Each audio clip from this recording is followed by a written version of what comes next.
Paano pare? Paano? Siya nga pala.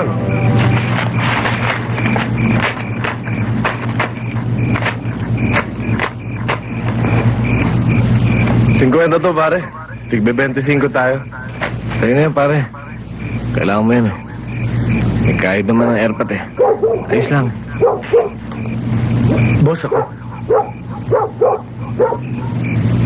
Pupunta ako sa kabarit, eh. Mangahoy ka na lang. Majel, wala nang tiway na karne ngayon. Oo. Siya nga pala.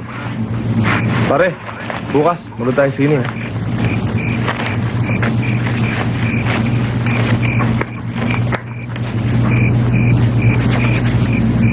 Tsaka na lang, manunod pa kami ng sini bukas, eh.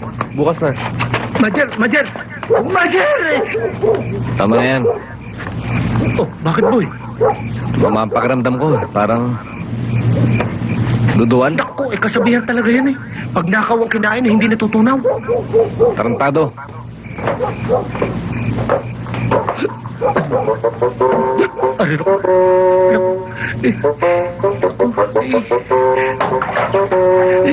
Buti yata ako. Sakit na tiyan. Ano, pare? Ayos ba? Okay.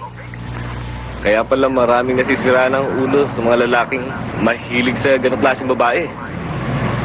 Pare, alam mo kung anong gusto ko? Gusto ko ng artista. At yung maganda at sexy pa. At akin na akin lang. Talagang ikaw, pangarap mo makapag-asawa ng artistang babae. Bakit ikaw? Ano? Mas na mahal ko kahit na ano. Parang nadinig ko na yan, eh. Hoy, sandali lang. Sabi ng mga bata ko, dinayan niyo sila. Dinulto niyo pa. Pare, pasensya sila. Tatanga-tanga, eh.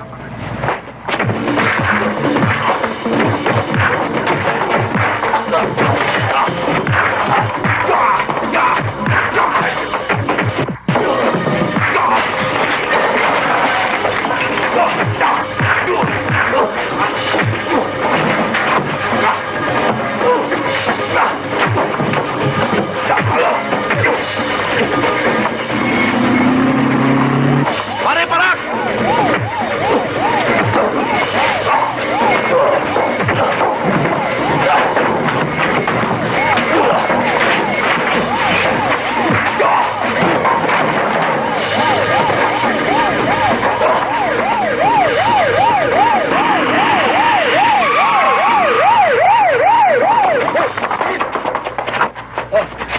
Saan na siya?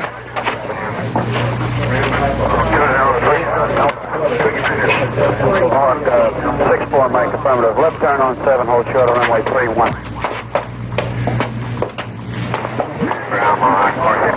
Pinalon lang ako sa ulo. Mabuti lang na ilagang ko. Pinaligiran nila ako, kaya hindi ho ako nakatakbo. Pinagtutulungan ho nila ako, eh. May mga kasama ka?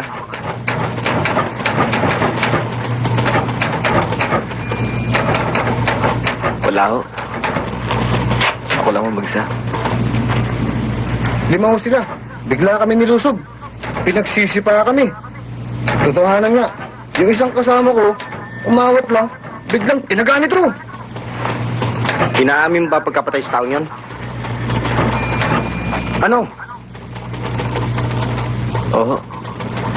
Pero nagtanggol lang ako sa sarili ko.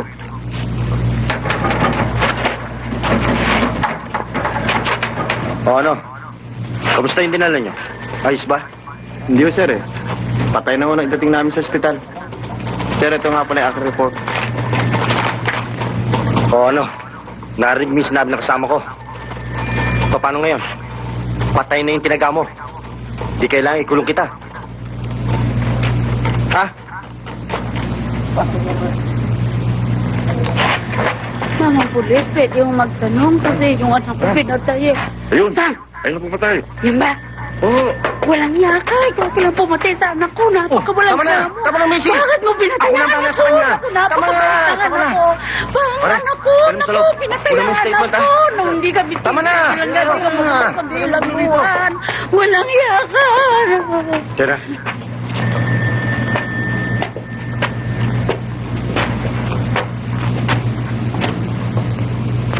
Gabo, maaari po bang magtanong? Ano po yun?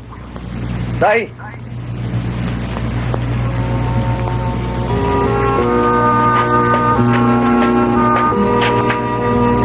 Galing si Bingo sa bahay.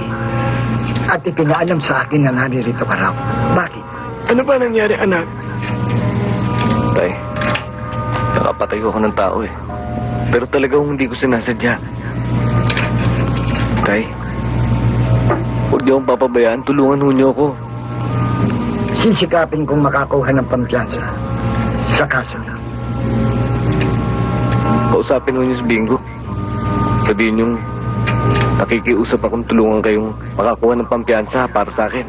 Para naman, kahit pansamantala eh, makalaya ho ako. Oo, anak. Gagawin ko ang lahat ng aking magagawa. Tay,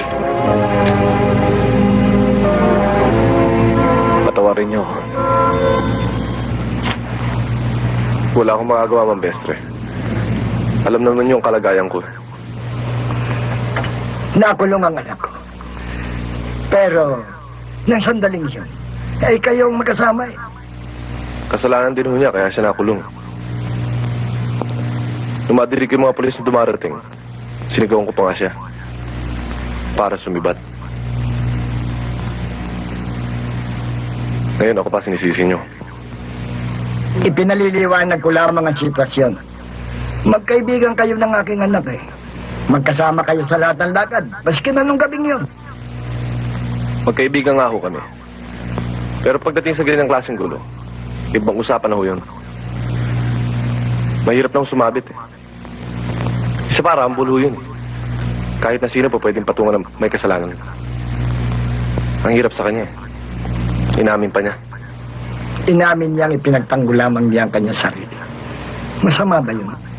Hindi ko masama kung ma-absuelto siya. Pero kung matatalo siya sa kaso niya, Muntinlupa ang bagsak niya.